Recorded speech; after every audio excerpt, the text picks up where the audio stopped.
Dans l'actualité de ce lundi, ce chiffre, 3250, c'est le nombre de morts sur les routes en France en 2013, en baisse de 11% par rapport à 2012.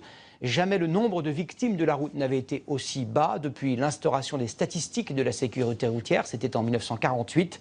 Hervé Pijane et Arnaud Ifergan nous expliquent les raisons de cette baisse continue.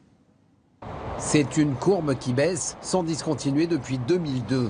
En un peu plus de 10 ans, le nombre annuel de tués sur la route a été réduit de moitié, passant de 7 655 à 3 250. Le plus bas niveau officiellement comptabilisé depuis 1948.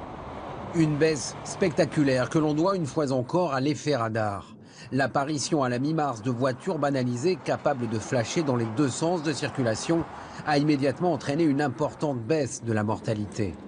À cela s'ajoutent de nombreuses campagnes de prévention routière.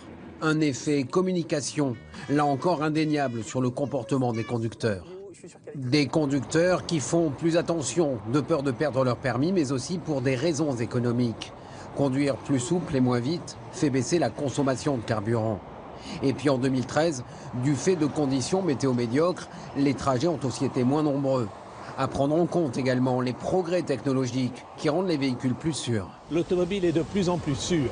Les véhicules récents qui ont été mis en place, qui sont en circulation, ont une sûreté qu'il n'y avait pas il y a même 3, 4 ou 5 ans. À titre d'exemple, l'airbag est aujourd'hui présent sur la quasi-totalité des voitures neuves. Il commence même à faire son apparition sur des vêtements pour motards.